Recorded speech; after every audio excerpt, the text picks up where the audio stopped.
right now. You know what I'm saying? But Peter Shue, since I met him, he never turned me down of anything. Not just me, anybody else. It didn't matter if you was from New York, from Detroit, Michigan, California. If you was a man, Peter Shue got you, even if he didn't have it. You know what I'm saying? And I liked that from him. And I went to jail at an early age. I never did no state time or nothing. I went straight to the feds, did my time. And I needed somebody because I never been through it. They separated me and my brother. Me and my brother always been tight. We always been close. You know, it's a family that always been close and everything. We got separated in 2006. We didn't get back together till like 2011, 2012, give or take. You know what I'm saying? So through that time, Peter Shue really helped me out. He was there for advice. You know, he advised me how jail runs, this and the third. And the way I see him treat everybody, you know, it's like he will give his back to anybody. You know what I'm saying? Like, he was like, even if I don't got it, he will give it to you. It's 25 cents you need, a penny. Even though he will be fucked up that 1 week, he's going to give it to you. So me and Peter Shue built a bond right away. Even though we knew common people, like he knew some of my family that I didn't know. But it was just, I don't regret it. You know, it's one of the blessings I feel like, for one of my worst times, it's a blessing that I met Peter Shue personally, not just heard of him. You know, Shue's the type of person, like I said, you know, even though we know each other from way back, I got really to know him now because back then, since I had my own team and I was doing my own thing and he was doing his own team, everything was compatible, right? So you don't really get to know somebody as the one-on-one basis. Yeah, you have respect for the person that they are, but you don't really get to know them the way I know him today. That's a fact. And it's crazy. Like I just got caught up. But what I'm trying to tell you is that when he found out that he was my brother, even though we never had no business together, but we always showed each other love and respect. When he found out that that was my brother and it was in the same spot, I was all the way in the West Coast in Beaumont, Texas. I didn't have to worry no more that my brother was without family because Peter Shue wrote me and he assured me that, yo, your brother is my brother. You're not here, but I'm here. And there's nothing that I...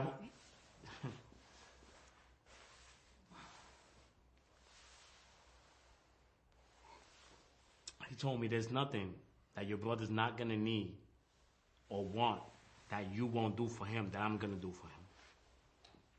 He said, we are family together. Speaks to the human being that he is.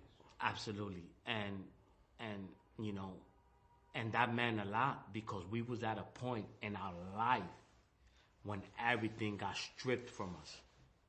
You know, you live in life at a speed, right? And you find yourself at the top. And then from a blink of an eye, bang. It's taken from you. It's taken from you. You right back at the bottom of the barrel.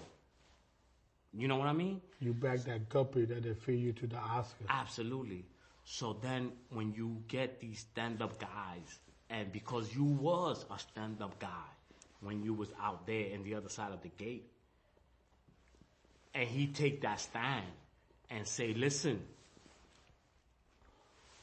your brother is my brother. That's huge. That was like, I could have slept easier. While I'm in the West Coast in Beaumont, Texas, and he's in the East Coast, I felt like I could sleep better because the letter that I received from Peter Shue. You know, it goes both ways. Like when he was in the East Coast, I don't want to name no names, you know, but he had fellas up there that knew about us, and they not took care of him, but respected him where we come from. So it's kind of easier when you go to a spot that you don't know nobody. He went to the West Coast. You know what I'm saying? who the fuck you know in the West Coast? You understand what I'm saying? My mother couldn't visit him. His daughter, his son couldn't visit him. His wife couldn't visit him. You know, they probably went up there once a year. You know what I'm saying? Because it's expensive. You understand what I'm saying? So when you find that family, that, you know, it's like what I say. My father always told me this. You know who's your friend, who's your family, when you're in a hospital on your dying bed. In jail, it's that, because people won't understand that until you're in there. It's like a world on its own. It's like Aladdin, when you find the mermaid and all that, the world on its own. What? You know what I'm saying? People won't understand it because it's completely different. What I always say about jail is that, you know, jail is a cemetery for live man. You know, you breathing, but it's a whole different world. That's a fact. So, you know what I'm saying? You know, my brother and him met. It was a marriage. I mean, it was crazy. And then when I get back to the East Coast, I get back with my brother to Allenwood, but Peter Shue is home already. He's gone. So I come home in 16 maybe? You came on like 2015, 2016, I think I come home. 2016 in September, something like that. Yeah, September 2016, because I came home 2017. He's already home. Yeah, Shue's already home. But he's kind of fucked up because he had a heart attack and all that shit. So, you know, he was, health-wise, he was in his struggles. I called him up. I told him I was home. And he had that, if I'm not mistaken, he already had that case, you know. So I called him up when I got home, like a week or two after I got home. I called him up. I said, yo, what's up, man? How you doing? Boom, I'm home. We talk. You know, he steers me in the right direction. What he had to offer for me then, that's my brother. I love him. But I didn't take it. I was like, you know, nah, I'm good. I'm coming home. He got his mix. I said, I'm going to pass on that. You know, things went on. We kindled, we talked, we met, we had dinner.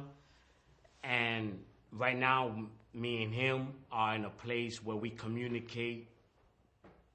Our communication is crazy, and our communication is key. Me and him communicate. I would give Peter Shue, and this is on my father's grave. I would give Peter Shue my last dollar. You want to know why?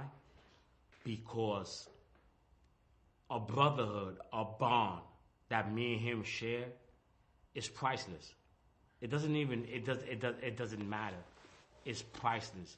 His loyalty, his genuine, his love, his, you know, this man, when you rate a man from 1 to 10, he breaks the scales.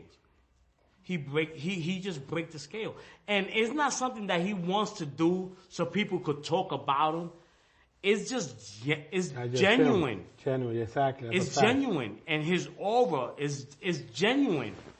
Let me say something, because my brother, they might have broke paths in the past in the street. You know what I'm saying? My brother was more outgoing. I was more like the shy brother. You know, like Temptation. He's the outgoing, I'm the shy brother. Get me the girl, whatever. We play those type of games. You know what I'm saying? We did everything. You know what I'm saying? The five heartbeats. The five heartbeats. Yeah, the five heartbeats. You know. So but absolutely. Exactly the Puerto Rican version. But when you meet somebody in jail, you know what I'm saying? This was just his second time coming around to Allenwood and PA. So everybody's telling me, yo, you got to make the big homie, you know, Peter Shue.